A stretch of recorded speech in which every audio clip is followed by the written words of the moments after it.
Sa isang liblib na nayon ng San Esteban na malapit sa may kagubatan, mayroong isang misteryosong babae na kilala bilang si Aling Mirasol.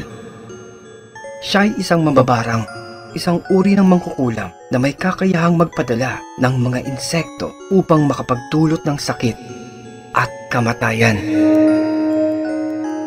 Ang kanyang tahanan ay nasa may gitna ng kagubatan, malayo sa kabihasnan na napupuno ng mga alupihan, gagamba, at iba pang nakakatakot na insekto na ikaw ay tiyak na panghingilabutan kung mapapasok mo ang kanyang tahanan. At ayon sa kanyang nakaraan, si Aling Mirasol ay minsang isang mabait at mapagmahal na babae. Subalit, matapos siyang mabigo at masaktan ng kanyang kasintahan, siya ay nagdesisyong tahakin ang madilim na landas ng pangkukulam. Natutunan niya ang mga lihim ng mga mambabarang mula sa isang matandang mangkukulam na nakatira sa may pusod ng kagubatan.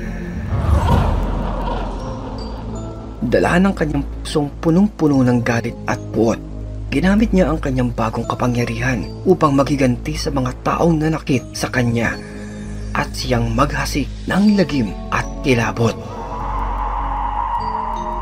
At isang araw, sa may nayon ng San Esteban, nagsimulang magkasakit ang mga taong bayan. Si Mang Lito, na isang masipag na magsasaka, ay biglang nagkaroon ng mga malalaki at makakating pantal na siyang nagsusugat sa kanyang katawan. Ang kanyang balat ay tila ba'y kinikiliti ng libu-libong maliliit na paa na gumagapang sa kanyang buong katawan. Si Aling Clara na may maliit na tindahan sa may palengke, isang araw ay bigla na lamang nawalan ito ng boses at hindi na muli pang nakapagsalita. Tinubuan ito ng tila sandamukal na tigyawat sa may loob ng kanyang lalamunan na may tila sumisirit na kulay dilaw na likido sa kanyang namamagang lalamunan. At si Nena, isang batang mag-aaral, ay palaging sumasakit ang kanyang tiyan. Namimilipit, nagsusuka ito ng kulay itim na likido at nagimbal sila nang makita ang mga nag-uugat na litid sa may lumalaki nitong tiyan.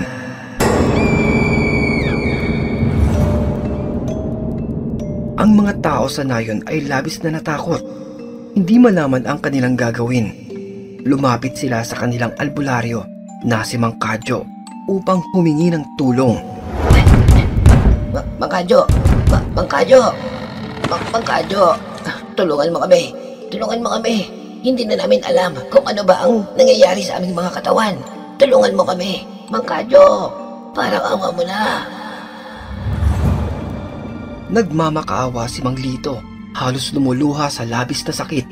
Nagbigay naman si Mang Kadyo ng mga halamang gamot at mataimtim na mga dasal.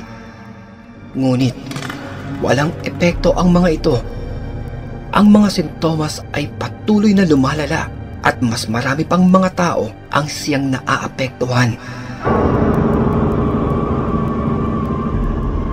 Hanggang isang gabi, may dumating na matandang lalaki sa may bahay ni Mang Kadyo. Si Lolo Tano, ang pinakamatandang naninirahan sa kanilang nayon. Kilala ito sa kanyang malalim na kaalaman sa mga sinaunang pamahiin, panggagamot, at mga paniniwala. Makinig kayo! Ang mga sintomas na ito, ang inyong mga karamdaman, ay gawa ng isang mambabarang. Kailangan nating harapin ang mismo nitong pinagmulan upang matigil na ang sumpa bago patuluyan ang ating nayon ay masira. At iisa ang kanilang hinala, si Aling Mirasol, ang siyang responsable sa mga kababalaghang nangyayari sa kanila. Dala ng takot at galit, ang mga tao ay nagpunta sa may kagubatan upang siya ay harapin para usigin at panagutin. Mirasol! Mirasol! Lumabas ka dyan! Alam naming ikaw ang may kagagawan ng lahat ng ito. Lumabas ka dyan! Lumabas ka! Kung ayaw mong lumabas, kami ang papasok dyan. Lumabas ka! Harapin mo kami! Lumabas ka dyan! Mirasol! Mirasol! Ika ni Mang Lito na alerto pang nakahawak sa kanyang matulis na itak. Lumabas si Aling Mirasol mula sa kanyang tahimik na kubo. Hawak ang isang malaking garapon na napupuno ng mga insekto. Sinulyapan niya ang mga napatahimik na mga taong bayan, mga natulala, hindi makaimik, at ika nito. Ano? Bakit biglang napatahimik kayo? Ang ganda ko, no? Bueno, bakit kayo naparito? Wala kayong karapatang husgahan ako. Malamig niyang sabi habang ang kanyang mga mata ay napupuno ng poot at galit. At sumigaw naman ang isang babae, si Aling Clara. Nasa kabila ng panginginig at takot, ito ay naglakas loob na magsalita. Mirasol! Mirasol! Alam namin ikaw ang mambabarang. Ang mambabarang na may gawa ng lahat ng aming mga dinaranas na karamdaman. Bakit? Bakit mo ito ginagawa sa amin? Ke! Alam niyo naman pala na ako ang mambabarang. Bakit hindi kayo nagpatulpo? At papaano naman kayo nakakasigurado? Ayan mismo. Nariyan ang ebidensya. Hawak mo. Yan ang ginagamit mo, di ba? Para sa iyong pambabarang. Ha?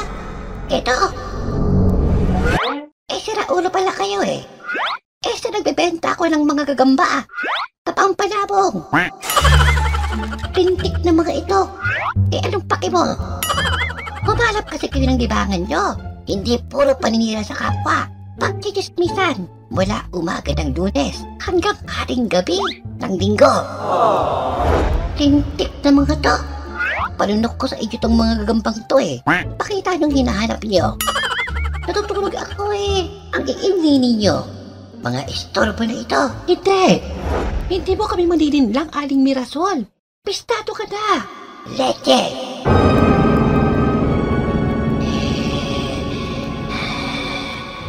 Oo. Ako. At ginawa ko ang lahat ng mga ito. Dahil kayo'y mga mapagkunwari. Ang inyong mga pangako ay walang laman. At ang inyong kabutihan ay peke. Mga taong mapanira, pakasarili, nararapat lamang ang parusa sa inyong mga kasalanan. Ika ng galit na si Aling Mirasol. Sabay bitiw nito ng hawak niyang garapon.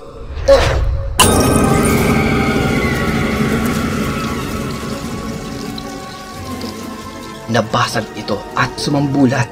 Nagkalat ang mga nakawalang insekto at nagsimulang gumapang, lumipad patungo sa mga tao.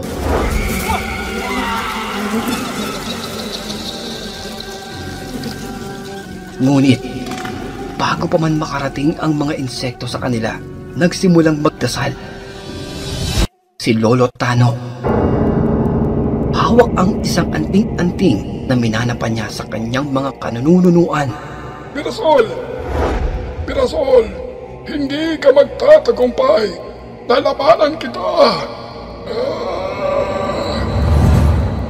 Sa ngalan ng liwanag at kaputihan, sa ngalan ng kapangyarihan, ng buwan, ng pag-ibig at katarungan, parurusahan kita!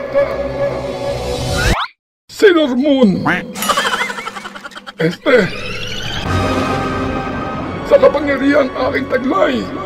Itaboy niyo ang kadiliman at itigil ang sumpang ito.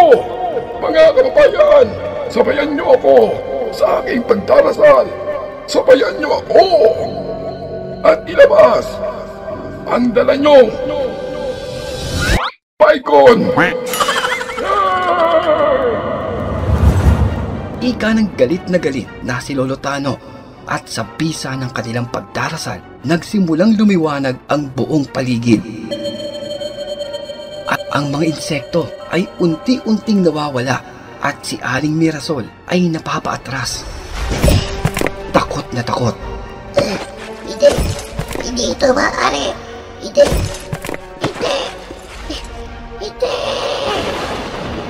Mirasol, kailangan mong itigil ang iyong mga ginagawa. Ang galit ay hindi magdadala ng kapayapaan, kundi ng mas marami pang sakit at bighati lamang. Itigil mo na ito! Sigaw ni Lolo Tano habang ipinagpatuloy pa ang kanyang taimtim na pagdarasal. Nasa wakas, tuluyan ng hina ang matanda at bumigay ang itim na sumpa. Si Aling Mirasol ay napaluhod, nagsimulang lumuha. Patawarin niyo ako. Ang galit at noon ay pumalot sa aking puso. Hindi ko na alam kung paano pa nga ba ang maging masaya. Nalulong ako sa online sabong. Hindi ko na mapigil ang aking kamay. Nakaka-check out sa Shopee at Lazada. Tumagdag pa ang color game sa may perya. Hanggang sa naubos na ang aking mga ipon. Kaya eto, lagi ko na lamang kasama ay ang mga insekto, mga gagamba, mga kababayan ko. Pautangin niyo ako. Patawarin niyo ako. Patawarin niyo ako. Lumapit ang mga tao sa kanya at sa halip na siya'y paghigantihan, usigin at pagmalupitan, inalo nila si Aling Mirasol. Dahil na Mirasol, tayo'y magkakasama sa nayo na ito. Ang sakit ng isa ay sakit ng lahat. Hindi pa huli ang lahat upang ikay magbago. Napakaswerte mo. Hindi na presidente si Duterte. Alay naman. Bitawan mo nga kamay ko. Ganti-ganti mo. Hindi ka pa nga naniligaw eh. May pahawak-hawak ka na agad sa kamay. Ang bilis mo, Kadyo. Ipa ka. Wow ha? Ang preservatives mo naman masyado. Kadyo, baka ka mo. Conservative. Medyo mabilis ka ha. Medyo mapagsamantala. At magmula sa araw na iyon, nagbago si Aling Mirasol. Tinulungan siya ng mga tao upang magbalik ang kanyang tiwala at pagmamahal sa kanyang kapwa, na ang kanyang kaalaman sa pangkukulam ay ginamit niya upang magpagaling, hindi na upang magdulot ng sakit. At ang nayon ng San Esteban ay muling nanumbalik sa dating payapa at masiglang pamayanan. Subalit, sa bawat gabi ng bagong buwan, naririnig pa rin ng ilang mga tao ang nakakapangilabot na bulong mula sa may loob ng kagubatan. Mga pagbulong na tila nagmumula sa mga insekto. Katsuka ay palaging nagmamasid, nagkukubling. Sa kalimitan, magbabalik muli.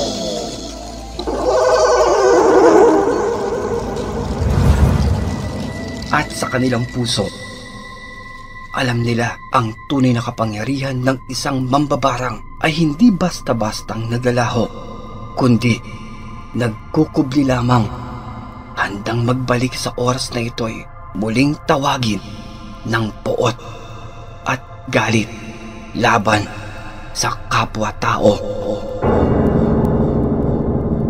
Habang patuloy na bumabangon si Aling Mirasol mula sa kanyang nakaraan, ang nayon ng San Esteban ay nagsusumikap na bumalik sa dating normal na kalagayan. Ang mga tao'y unti-unting nagbalik ang tiwala sa bawat isa at si Aling Mirasol ay naging bahagi na muli ng kanilang komunidad. Ngunit ang mga bulong at takot sa kanyang kapangyarihan ay hindi tuluyang naglalaho. Dahil sa likod ng kanilang isipan, alam ng mga tao na ang kapangyarihan ng mambabarang ay maaaring magising muli. Tahimik lamang itong umiidlip at tusong nakasilip. At isang gabi, nang ang buwan ay naglaho sa may kalangitan, isang kakaibang pangyayari ang naganap. Si Nena, ang batang mag-aaral na una nang nagkasakit, ay muling biglang nagkaroon ng matinding karamdaman. Siya'y nanginginig at tila ba'y binabangungot. Ngunit kahit anong gawin ng kanyang mga magulang ay hindi nila ito magawang magising.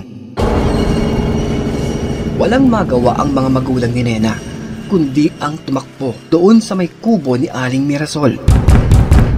Pirasol! Pirasol! Pirasol!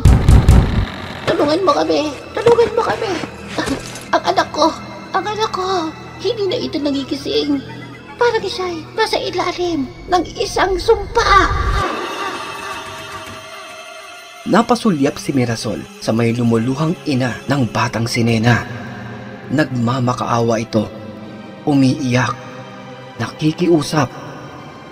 Sandaling napapikit si Aling Mirasol at ika nito. Dalhin niyo siya rito. Gagawin ko ang lahat ng aking makakaya. Bilisan niyo. Ayokong mahuli sa may premiere ng Pinoy Horror Encounters. Madali, kumilos na kayo. Dinala ng mga magulang si Nena sa may loob ng kubo ni Aling Mirasol.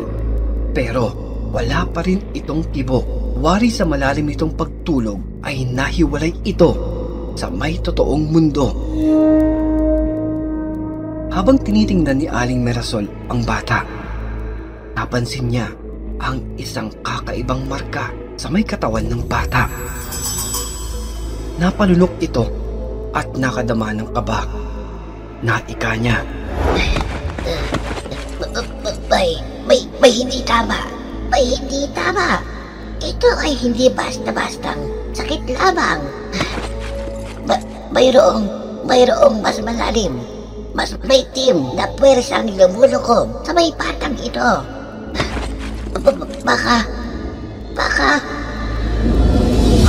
Baka hindi ito na-replyan ng kanyang iniirog. Kaya mas ninais na lamang ang matulog. Hindi maaari. Hindi ito maaari. May hindi tama dito. Ika ni Aling Mirasol habang nanginginig na hawak ang kanyang anting-anting. Na dito ay nagsimula siyang magdasal at gumamit ng mga halamang gamot. Isinagawa niya ang mga kakatuwang seremonyas, mga ritual at mga pagpapausok. At ang mga bulong ng dasal ni Aling Mirasol ay tila nagsanib sa hangin. Saka mahigpit nitong hinawakan ang kamay ng ina ng batang si Nena. Kailangan ko, ha? Kailangan ko tulong mo. Opo. Sabayan mo ako. Opo. Sa aking ritual. Sige po. Sabayan mo ako. Sige po. Shinsyong Piliping Pompong. Shinsyong Piliping Pompong. Singpong Piliping Pompong. Kwek-kwek. Kwek-kwek? Dasal po ba talaga ito? Huwag kang intimidida. Sumabay ka na lamang. Dahil mong reklamo. Opo. Ching-chong pinipimpong. Ching-chong pinipimpong. Kwek-kwek. Kwek-kwek. Ching-chong pinipongpong. Ching-chong pinipongpong. Kwak-kwak. Kwak-kwak. Kwak-kwak. Kwak-kwak. Kukurukukuk. Kukurukukuk. Kwak-kwak. All together. Oh, pati kayo dyan. Sabayan niyo ako para mas powerful. Oh, sabay-sabay daw tayo lahat, guys. Hoy, huwag ka patawa-tawa lang dyan. Pumabay ka, ha? Ching-chong. Ching-chong Pinipongpong. pinipongpong. Kwek-kwek. Kwek-kwek. Kwak-kwak. Kwak-kwak. Kukurukukuk. Kukurukukuk. Kwak-kwak. Kwak-kwak. Ayan na. Ayan. Ayan na. Ayan na. Kumigising na ang tamad mong anak. Kunti na lamang. Hinsyo. Pinipingpong. Kwek-kwek. Kwek-kwek. Kwak-kwak. Kwak-kwak. Kukurukukuk. Kwak-kwak. At unti-unting bumalik ang kulay sa may mukha ng batang si Nena. Dahan-dahan, sumisilip, umuungol. Ngunit sa kabila ng kanyang pagsusumikap ay naramdaman si Aling Mirasol na may mas makapangyarihang puwersa na siyang humahadlang sa kanyang kapangyarihan. Mirasol! Mirasol! Ano ang nangyayari? Ano ang nangyayari? May nagpapalik. May nagpapalik. May ibang mambabarang. May ibang mambabarang na nagpapalik. At ito mas malakas. Mas malakas ito kaysa sa akin. Ika ni Aling Mirasol habang mariin na nakapikit pa at patuloy na lumalaban.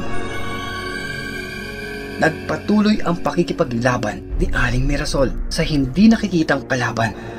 Isang napakalakas na puwersa nasa bawat dasal at halamang gamot na kanyang ginagamit.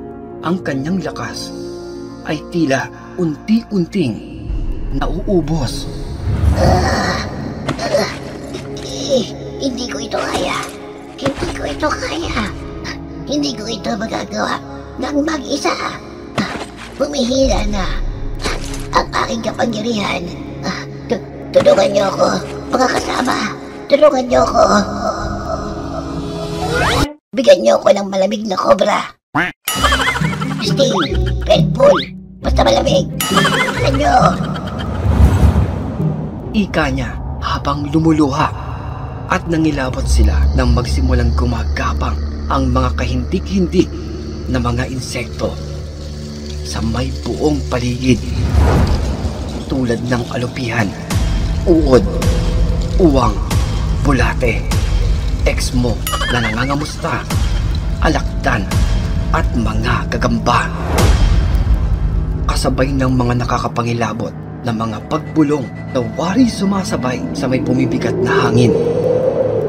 Na dito ay nagsidatingan ang mga tao sa nayon, dala ang kanilang mga dasal, dalangin at mataas na pananampalataya. Halibanch! Mirasol! Mirasol! Kami ay narito upang tumulong. Sama-sama nating harapin ang sumpang ito. Ika ni Mang Kadyo habang hawak ang kanyang sariling anting-anting at nananalangin. Nasa pinagsama-samang dasal at lakas ng buong komunidad, nagsimulang mag-iba ang atmosfera.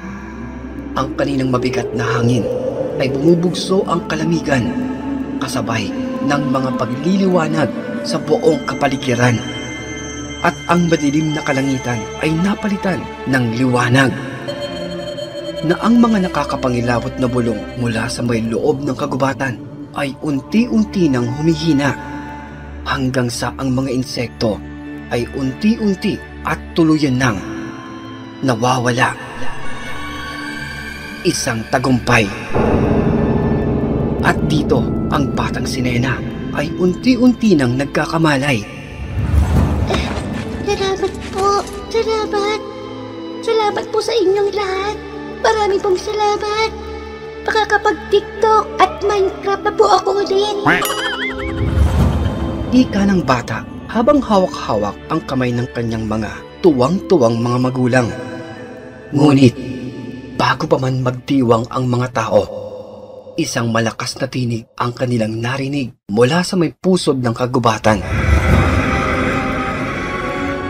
Di patapos. Hindi pa ito ang huli. Huwag makakampante. Huwag mapapanatag. Kaakibat ng tiwanan ang kadiliman. At hindi basta-basta mawawala ang sumpa ng pambabara.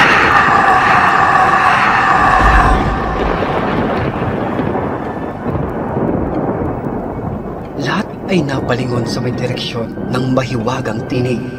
Naheto si Aling Mirasol na ngayon ay napakalakas, napupuno ng determinasyon at nagwika. Sino ka? Magpakita ka! Ibunyag mo ang iyong sarili. Harapin mo ako. Magpakita ka! Magpakita ka! At mula sa may pusod ng madilim na kagubatan, lumitaw ang may suot na itim na balabal. Ako si Calvario, ang ugat at tunay na pinagmulan ng inyong ipinagmamalaking kapangyarihan. At ang iyong lola ay isa lamang sa aking mga alagad. Isang mahina, isang bigong alipin. Calvario! Hindi mo na kami kaya pang mapa sa ilalim, manipulahin, dahil ang kapangyarihan ng kabutihan at pagkakaisa ay mas malakas kaysa sa iyong maitim na kapangyarihan. Ika ni Aling Mirasol habang mahigpit na hawak ang kanyang mahiwagang anting-anting na ngayon ay wari nagliliyab ng liwanag. Ganun ba? Huwag kang pakakasiguro dahil alam ko mayroon pa itong part 2. Na dito nagsimula ang isang matinding laban ng kapangyarihan.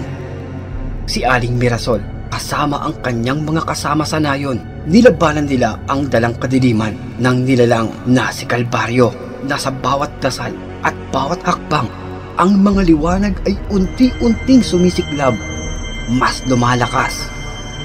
Ngunit bago pa man matalo si Calvario, ito ay ngumiti at nagsalita ng pagbabanta.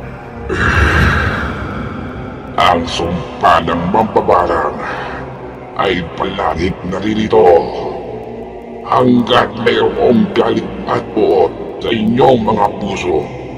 Ako'y magbabalik. Ako'y magbabalik. Hintayin niyo ko sa may part 2.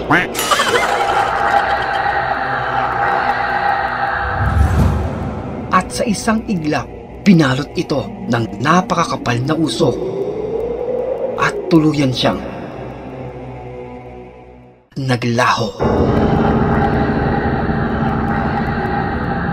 Nilisan ni Calvario ang nayon ng San Esteban na puno ng pangangamba at takot.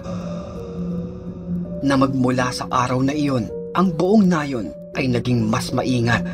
Ang kanilang pagkakaisa ay naging mas matibay, na si Aling Mirasol ay nanatiling tagapag-alaga ng kanilang kapayapaan, habang tahimik pa rin itong naninirahan sa may pusod ng kagubatan.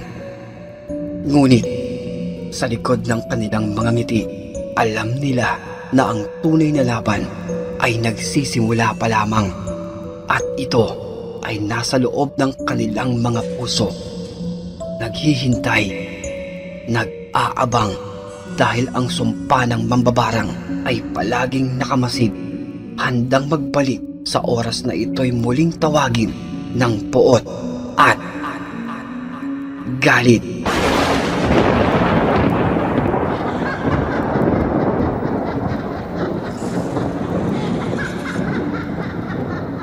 At kung inyo pong nagustuhan ang ating naitampok na kwento, ay isang napakalaking bagay po ang pagpindot nyo ng like, pag-iiwan ng positibong mensahe, at idamay mo na din ang pagpindot ng ating subscribe button para hindi mahuli sa biglang pagsusulputan ng ating mga malakabuting mga kwento na kung may pagkakataon din na maibigan mo itong maibahagi, ay pindutin lamang ang ating share button. Isang maliit na abala lamang po, ngunit tatanawin ko po itong napakalaking bagay, mainit na pagmamahal at inyo pong pagsuporta para sa ating mas mahaba pang pagkukulitan dito lamang po sa ating napakagulong tambayan. At kung nabitin ka pa, ay silipin lamang ang ating mga kwento at playlist na matatagpuan sa kaloob-loobang detalye ng ating maliit na channel. Yun lamang po, maraming salamat at magpapasalamat pa pong muli.